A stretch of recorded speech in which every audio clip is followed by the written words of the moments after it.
Damos comienzo a la carta del apóstol San Pablo a los tesalonicenses, primer carta del apóstol San Pablo a los tesalonicenses. Repito, la cita bíblica es Primera Tesalonicenses, capítulo 1. Dice así la palabra de Dios. Pablo, Silvano y Timoteo a la iglesia de los tesalonicenses en Dios Padre y en el Señor Jesucristo. Gracia y paz sean a vosotros de Dios nuestro Padre y del Señor Jesucristo. Damos siempre gracias a Dios por todos vosotros, haciendo memoria de vosotros en nuestras oraciones, acordándonos sin cesar delante del Dios y Padre nuestro de la obra de vuestra fe, del trabajo de vuestro amor y de vuestra constancia en la esperanza en nuestro Señor Jesucristo. Porque conocemos, hermanos amados de Dios, vuestra elección, pues nuestro Evangelio no llegó a vosotros en palabras solamente, sino también en poder, en el Espíritu Santo y en plena certidumbre. Como bien sabéis, cuáles fuimos entre vosotros por amor de vosotros. Y vosotros vinisteis a ser imitadores de nosotros y del Señor, recibiendo la palabra en medio de gran tribulación con gozo del Espíritu Santo. De tal manera que habéis sido ejemplo a todos los de Macedonia y de Acaya que han creído. Porque partiendo de vosotros ha sido divulgada la palabra del Señor, no solo en Macedonia y Acaya, sino que también en todo lugar vuestra fe en Dios se ha extendido. De modo que nosotros no tenemos necesidad de hablar nada, porque ellos mismos cuentan de nosotros la manera en que nos recibisteis, y cómo os convertisteis de los ídolos a Dios, para servir al Dios vivo y verdadero, y esperar de los cielos a su Hijo, al cual resucitó de los muertos, a Jesús, quien nos libra de la ira venidera. Hasta aquí el audio y la lectura. Primera Tesalonicenses 1, del 1 al 10. Bienvenidos todos, bendiciones. Y antes de comenzar el desarrollo, le voy a pedir a nuestro amigo Pastor Gustavo que esté orando para el inicio del desarrollo de este estudio. Muy bien, amada iglesia, oremos al Señor. Amado Padre Celestial, llegamos delante de ti en este momento agradecidos por este tiempo hermoso, Señor, de comunión, tus santos, a través de este sistema. Y Señor, con el compromiso de aprender más de tu bendita palabra. Bendice a tu siervo, traerá, Señor, el estudio y que tu Santo Espíritu nos ministre a través de él.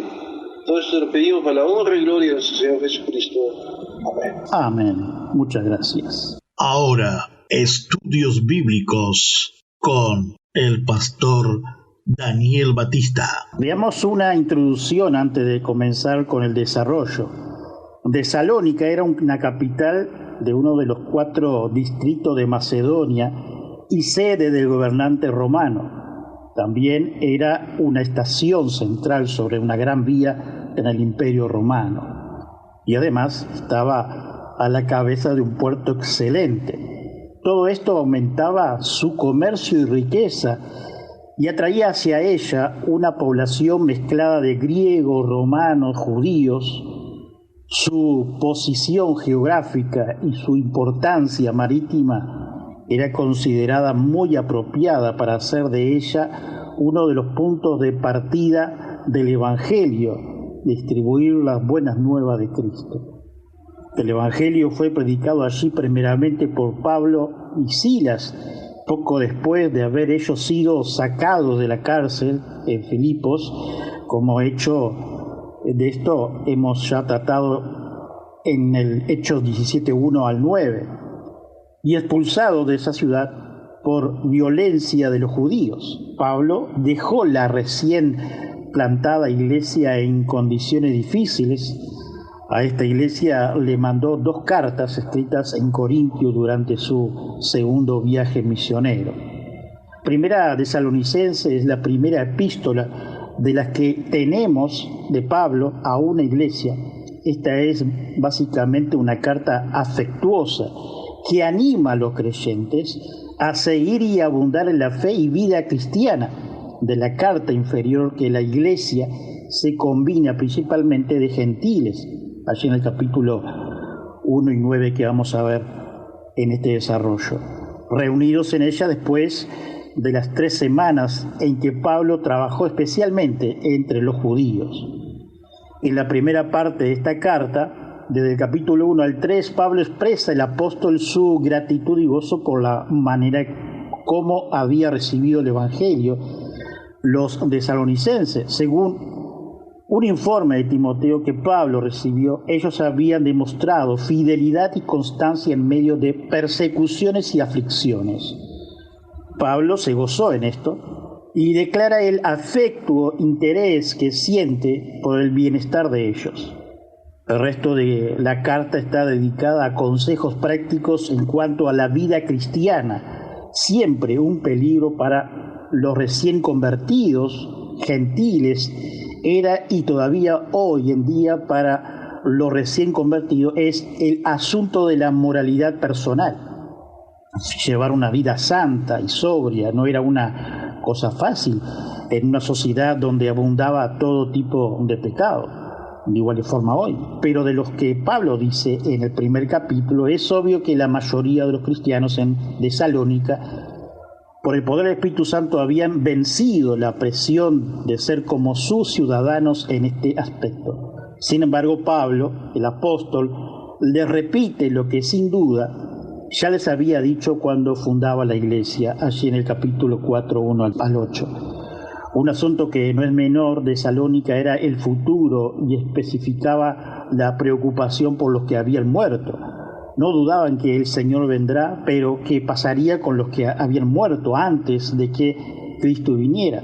Pablo, el apóstol, les contesta que no deben preocuparse tanto porque si creemos que Jesús murió y resucitó, así también traerá Dios con Jesús a los que durmieron en él, dice el capítulo 4, verso 14. Después de haber insistido con especial fuerza sobre la segunda venida de Cristo, Pablo comenzó a los Tesalónica. Se dio cuenta de que sus oyentes habían sacado o podrían sacar la infundada conclusión de que la apariencia de Cristo era eminente. Le hace recordar que la segunda venida de Jesús no es ninguna excusa por inactividades y perecer en el presente, aunque algunos no estarían preparados para el día del Señor. Cristianos siempre deben andar preparados. El deber de los creyentes no era tratar de calcular los tiempos y las ocasiones, sino animar y edificar unos a otros. Ahora ingresamos al desarrollo, verso a verso, del primer capítulo, que hemos denominado los que reciben y quienes responden. Pablo y Silvano y Timoteo a la iglesia de los tesalonicenses en Dios Padre y en el Señor Jesucristo, gracia paz sean vosotros, de Dios nuestro Padre y del Señor Jesucristo, nos dice el primer versículo. Al este primer versículo nos damos cuenta de varias cosas o actitudes que nos demuestra el apóstol Pablo. Primero, el apóstol Pablo no trabajaba solo, sino en equipo. Se dieron cuenta de lo que dije, ¿no? No dije con un equipo, sino esto sería como una dictadura, sino que él era parte del equipo, trabajando codo a codo. Segundo, hermanos, eran hermanos y amigos que conocían al apóstol Pablo y que entrelazaron experiencias, pruebas, acusaciones, es decir, un mismo sentir por la propagación de las buenas nuevas del Evangelio en Cristo. El primero que nos habla del texto es Silvano, que su significado es de los bosques, o mejormente dicho, Silas, pequeño lobo, en su significado. Un miembro prominente de la iglesia de Jerusalén, como referencia a Hechos 15, 22 y verso 32, y ciudadano romano, quien fue enviado por la iglesia juntamente con el apóstol Pablo y Bernabé a entregar la carta que fue formulada por el concilio de Jerusalén. dirigida a la iglesia de Antioquía, allí en Hechos 15, 22 al 23. Estuvo con Pablo en Filipos y compartió tanto el azote como el encarcelamiento allí. Cuando el apóstol Pablo partió de Berea en camino a Atenas, Silas y Timoteo fueron dejados atrás. Él, junto con Timoteo, quien había regresado a Tesalónica, se reunieron con Pablo el apóstol en Corintios, Hechos 18:5.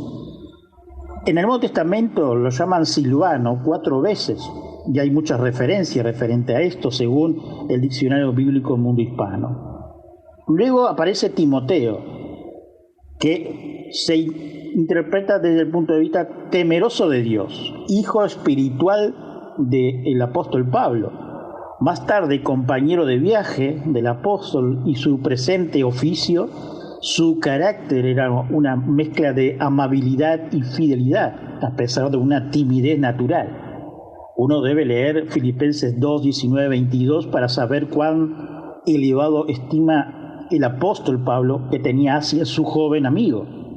Ninguno de los compañeros del apóstol Pablo es mencionado tan a menudo y está con él tan constantemente con Timoteo, que esta relación era de una naturaleza perdurable, surge con claridad desde 2 Timoteo 4:9, 2 Timoteo 4:21 como referencia. El apóstol Pablo sabía que podría contar con Timoteo. Él era la clase de persona que, a pesar de su juventud, su reserva y timidez natural y sus frecuentes enfermedades, estaba dispuesto a dejar su hogar para acompañar al apóstol en viajes peligrosos, ser enviados en misiones difíciles y permanecer hasta el fin un siervo fiel de Cristo.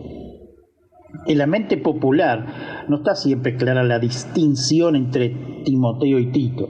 Estos dos hombres eran dignos compañeros de labor del apóstol Pablo, pero de distintas maneras. Tito era un líder, Timoteo era un seguidor. Tito era un hombre ingenioso, un hombre iniciativa propia en una causa buena. Uno halla en él algo de la agresividad de Pablo. Timoteo, por otra parte, era tímido y reservado. Sin embargo, él manifestó su completa profundidad y prontitud, aun cuando se le requirió hacer cosas adversarias a su naturaleza timidez. Timoteo era mencionado por primera vez en Hechos 6:1, pudiendo inferirse en este texto que él vivía en Listra. En Hechos 20 verso 4, era hijo de un matrimonio mixto, tenía un padre griego, pagano, y una devota madre judía, Eunice. Desde los días de su infancia, Timoteo había sido instruido en las Sagradas Escrituras del Antiguo Testamento. Su abuela Loida y su madre Eunice le habían criado como devoto de israelitas. En el primer viaje misionero del apóstol Pablo, los tres llegaron a ser seguidores de Cristo. Timoteo supo de las persecuciones y sufrimientos que los misioneros Pablo y Bernabé habían experimentado en ese primer viaje, aún antes de unirse a Pablo en trabajo misionero activo. Timoteo fue ordenado por los ancianos. Pablo mismo tomó parte en esta solemne imposición de manos, allí en 1 Timoteo 4:14. Timoteo acompañó a los misioneros a Filipos y a Tesalónica. También les ayudó en Berea, el siguiente lugar al que llegaron. Aquí él y Silas quedaron para dar apoyo espiritual a la necesidad de la iglesia, en tanto que Pablo seguía en Atenas. Timoteo deja Berea a pedido del apóstol Pablo y se reúne en Atenas. Después fue enviado nuevamente a Tesalónica para fortalecer a los hermanos allí. Ambos, Silas y Timoteo, se reunieron con el apóstol Pablo en Corintios. Timoteo estuvo nuevamente con el apóstol en el tercer viaje misionero durante largos ministerios en Éfeso. De allí fue enviado a Macedonia y a Corintios. Cuando Pablo, el apóstol, llegó a Macedonia, Timoteo se juntó con él. Después acompañó al apóstol a Corintios, estuvo con él al regreso a Macedonia y le estuvo esperando en Troas. Probablemente estuvo también con Pablo en Jerusalén durante la primera prisión de Pablo en Roma. Los dos estuvieron nuevamente en estrecho contacto, según Filipenses 1.1 y Colosenses 1.1 y Filemón 1.1, como referencia. Cuando el apóstol Pablo esperaba su puesto pronto en libertad, dijo a los filipenses que esperaba enviarle a Timoteo en breve. Después encontraron a Timoteo en Éfeso, donde el apóstol Pablo se unió a él. A irse, Pablo le pidió a Timoteo que se quedara allí. Mientras estaba en ese lugar, Timoteo recibió una carta del apóstol Pablo, lo que hoy conocemos como 1 Timoteo. Más tarde, en otras cartas, escribiendo desde Roma como prisionero que enfrenta la muerte, Pablo instó a sus amigos a que vinieran a él antes del invierno. No hay constancia de que los dos hayan vuelto a verse jamás, según Diccionario Bíblico Mundo Hispano. Pablo el apóstol fue la iglesia de Tesalónica en su segundo viaje, donde lo vemos y leemos Hechos 17, 1-9, que dice: pasando por Anfípolis y Apolonia, llegaron a Tesalónica, donde había una sinagoga de los judíos, y Pablo, como acostumbraba, fue a ellos y por 3 días de reposo discutió con ellos, declarando y exponiendo por medio de la Escritura que era necesario que Cristo padeciera y resucitase de los muertos, y que Jesús, a quien yo os anuncio, decía él, es el Cristo. Y algunos de ellos creyeron y se juntaron con el apóstol Pablo y con Silas, y de los griegos piadosos gran número, y mujeres nobles, no pocas. Entonces los judíos que no creían, teniendo celo, tomaron consigo algunos ociosos, hombres malos, y juntando una turba, alborotaron la ciudad, y asaltando la casa de Jasón, procuraban sacarlo al pueblo. Pero no hallándolo, trajeron a Jasón y algunos hermanos ante la autoridad de la ciudad, gritando: estos que trastornan el mundo entero también han venido acá, a los cuales Jasón ha recibido, y todo esto contraviene los decretos de César, diciendo que hay otro rey, Jesús, y alborotando al pueblo y a las autoridades de la ciudad. Y oyendo estas cosas, pero obtenían fianza de Jasón y de los demás, lo soltaron. Hemos leído Hechos 17 del 1 al 9 como referencia. Para eso fue encarcelado en Filipos y luego milagrosamente liberado de la prisión, y en ese preciso momento expulsado de la ciudad. En realidad el apóstol impactó en los habitantes de la ciudad y justamente en la sinagoga. Tal fue así que fueron enemigos del Evangelio, las buenas nuevas de Cristo, donde por 3 semanas fue expuesto por el propio apóstol Pablo. Había llegado a ponerlo en voz en cuello. A consecuencia de se fue a Berea. Su siguiente paso fue por Atenas, donde tuvo un recibimiento, y así nos dice lo que dejó plasmado, y dice: y estuve entre vosotros con debilidad y mucho temor y temblor.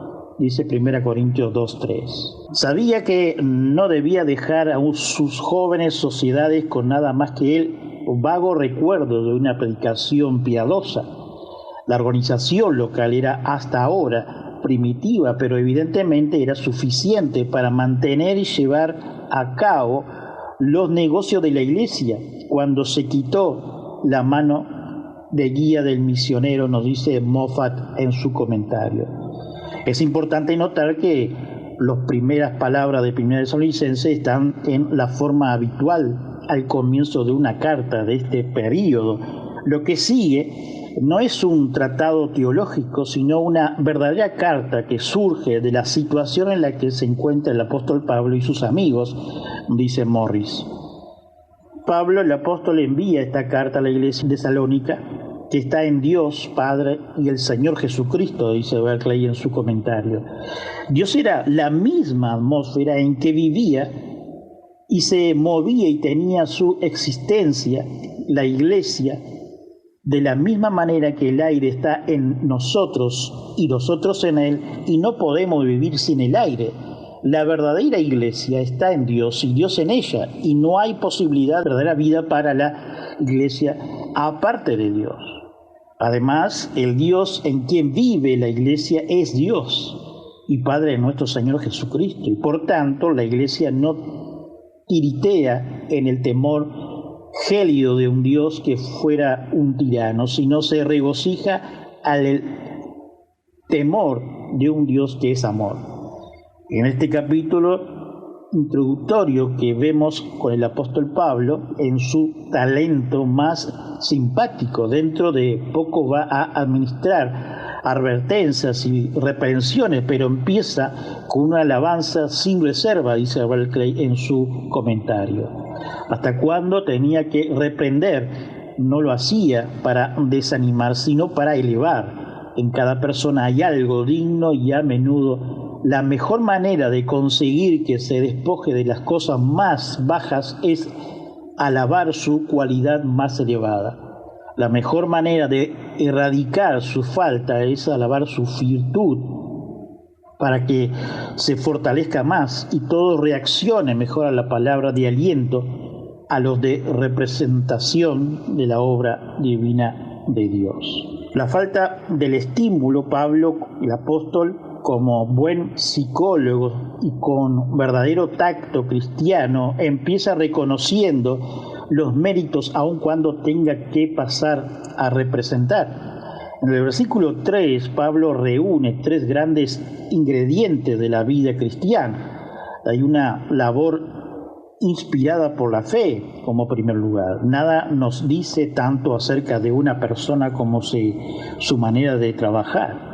Puede que trabaje por medio de la lógica o miedo al látigo, o por la perspectiva del salario. Puede que trabaje por un sombrío sentimiento de deber o inspirado por la fe.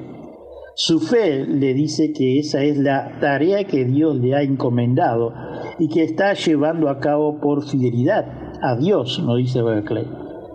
Se ha dicho que la marca de la verdad consagración es contratar la gloria en la labor personal. Hay una labor impulsada por el amor como segundo punto. El trabajo que se hace por amor no cansa nunca. Tercero, hay una constancia basada en la esperanza. Cuando Alejandro Magno estaba iniciando su campaña, repartió todas sus posesiones entre sus amigos. Alguien le dijo: ¿no te estás dejando nada para ti mismo? Claro que sí, respondió él. Me reservo mis esperanzas. Una persona puede soportarlo todo mientras tenga esperanza. Es como caminar hacia la aurora y no hacia el poniente, dice Berkeley en su comentario. Pablo está muy lleno de Cristo, dice Spurgeon. Su corazón está lleno de amor a Dios nuestro Padre, y por tanto es que 2 veces en tantas líneas menciona ambos nombres. No usa vanas repeticiones como hace los paganos, pero su alma más íntima está entregada a la comunión con el Padre y con el Hijo, y así en un solo verso nos da 2 veces su nombre, dice Spurgeon. Ahora vamos en los versículos del 2 al 4 de Primera de Tesalonicenses 1. Damos siempre gracias a Dios por todos vosotros, haciendo memoria de vosotros en nuestras ocasiones, acordándonos sin cesar delante de Dios y Padre nuestro de las obras de vuestra fe, del trabajo de vuestro amor y de vuestra constancia, de la esperanza en nuestro Señor Jesucristo, porque conocemos, hermanos amados de Dios, vuestra elección. El apóstol Pablo, cuando pensaba en Tesalónica, su corazón se regocijaba de gratitud en Cristo. Para esto, veamos los textos bíblicos que nos dan evidencia, y estos son Romanos 1:9, porque testigos me es Dios, a quien sigo en mi espíritu en el evangelio de su Hijo, de que sin cesar hago mención de vosotros siempre en mis oraciones. También Efesios 1:16, no ceso de dar gracia por vosotros, haciendo memoria de vosotros en mis oraciones. Además, es decir, Filemón 4, doy gracias a mi Dios, haciendo siempre memoria de ti en mis oraciones. Así cada uno de nosotros, hermanos, orando. Doy gracias a Dios porque oro por los hermanos en Rivera. Ese es el sentir del apóstol Pablo, y cada uno de nosotros debe de ser instado a eso. La naturaleza regularmente recurre de la acción de gracia, también está implícita en el uso del tiempo presente del verbo. Es su práctica dar gracias a Dios continuamente, sin saltarse ni un solo día, dice Ebert. En su versículo 4, dice Berkeley, Pablo llama a los tesalonicenses hermanos amados de Dios. La frase amada de Dios solo la aplicaba los judíos a hombres supremamente grandes como Moisés y Salomón, o a la nación de Israel. Ahora, el más grande privilegio de los más grandes hombres del pueblo escogió, desde Dios ha extendido a los más humildes de los gentiles, dice Berkeley. Pablo el apóstol tenía una opinión muy alta de la iglesia de Tesalónica y sin duda la merecía. Vea cómo habla de ellos con tanta confianza, dice Spurgeon, sabiendo, hermanos amados, la elección de Dios. Su carácter era tal alta que seguro de que veía la marca de los elogios de Dios sobre ellos en una elección, y habla de ellos de la manera más positiva, quizás más positivamente que de cualquier otra iglesia.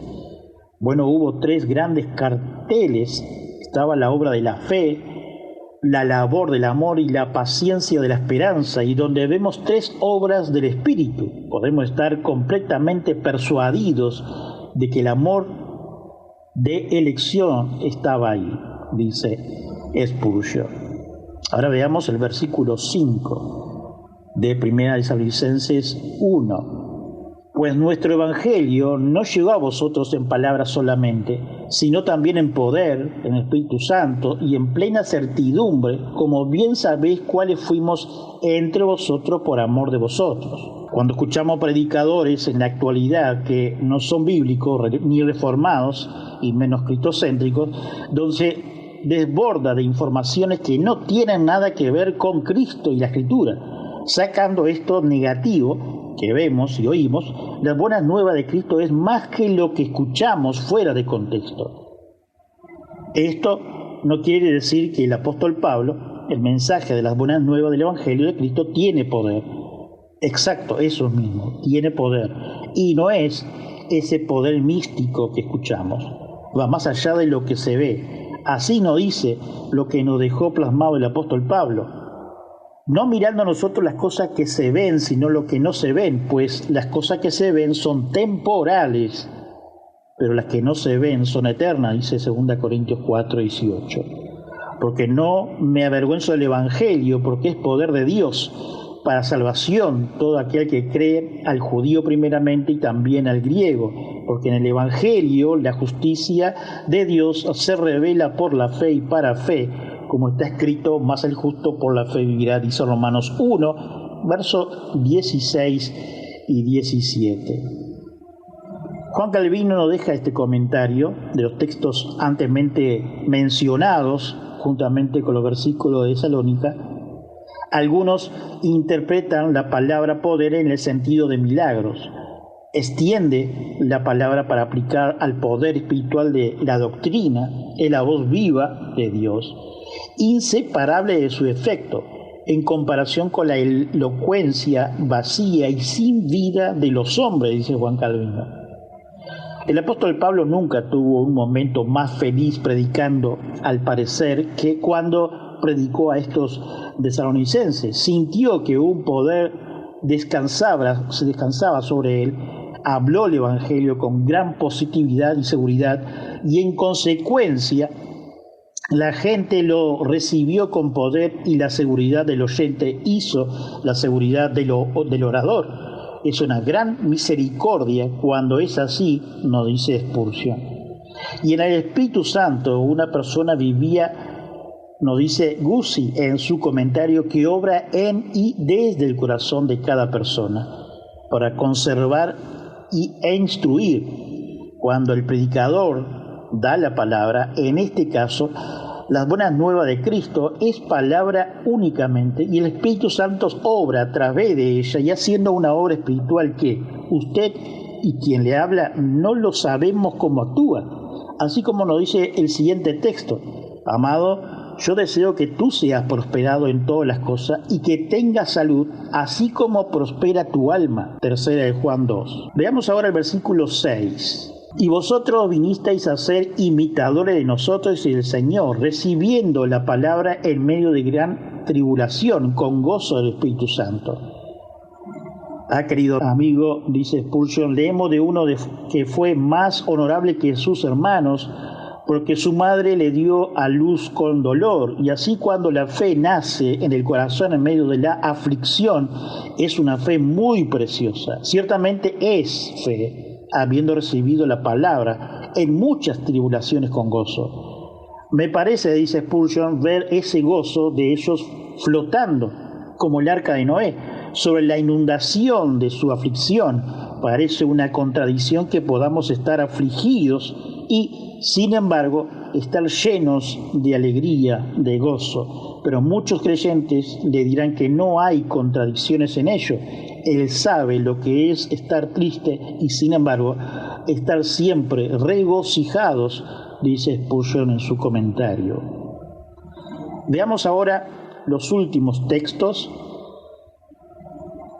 el 7 y el 8, llegando casi al final, de tal manera que habéis sido ejemplo de todas las Macedonia y Acaya, que han creído, porque partiendo de vosotros ha sido divulgado la palabra del Señor, no solo en Macedonia y Acaya, sino también en todo lugar vuestra fe en Dios se ha extendido, de modo que nosotros no tenemos necesidad de hablar de nada. El versículo 8 dice que la fe de los tesalonicenses había resonado como una trompeta, dice Berkeley en su comentario. La palabra también podría querer decir y retumbar como un trueno. Hay algo arrollador en la valentía del cristianismo primitivo cuando la prudencia más elemental habría sugerido una manera de vivir que, para inadvertir y así evitar el peligro y la persecución, los cristianos proclamaban abiertamente su fe. Nunca tenían miedo de confesar a quién pertenecían y servir, dice Berkeley. Hoy muchos tienen vergüenza del Evangelio, inclusive por llevar una Biblia. Leamos ahora el verso 9 y 10, ya llegando al final, de Primera Tesalonicenses 1. Porque ellos mismos cuentan de nosotros la manera en que nos recibisteis y cómo os convertisteis de los ídolos a Dios para servir al Dios vivo y verdadero, y esperar de los cielos a su Hijo, al cual resucitó de los muertos, a Jesús, quien nos libra de la ira venidera. En los versículos 9 y 10 se usa dos palabras que son caracterizadas de la vida cristiana. Los tesalonicenses servían a Dios y esperaban la venida de Cristo. El cristiano ha sido llamado a servir en el mundo y a esperar la gloria. El servicio leal y la paciente espera eran los preludios necesarios para la gloria del cielo, dice Berkeley en su comentario. Hasta aquí lo que es el primer desarrollo del primer capítulo de Tesalonicenses, del 1 al 10. Antes de irnos, hermanos, vamos a orar. Señor, te damos gracias por una noche más estudiando tu Escritura. Gracias por este momento, gracias porque hemos podido abrir tu palabra, pero también, Señor, te pedimos que tú estés obrando en cada uno de nosotros, poniendo por práctica lo que el apóstol Pablo nos ha dejado. Oh Señor, te pedimos que suplas cada necesidad de nuestras vidas, tanto espiritual como física. Y también, Señor, de aquellos hermanos que no han podido participar de este estudio, que tú estés supliendo también las necesidades. Señor, te damos gracias una vez más. Gracias, Señor amado. Amén. Bendiciones, hermanos, a todos. Una vez más hemos llegado al final de un nuevo programa. Visítanos en iglesiareformadaui.com. Para más información, info@iglesiareformadaui.com o solo mensaje de texto por WhatsApp 0598 9359 48 43. Que hoy no sea un día más, sino un día de victoria en Cristo Jesús. Su servidor y amigo Pastor Daniel Batista.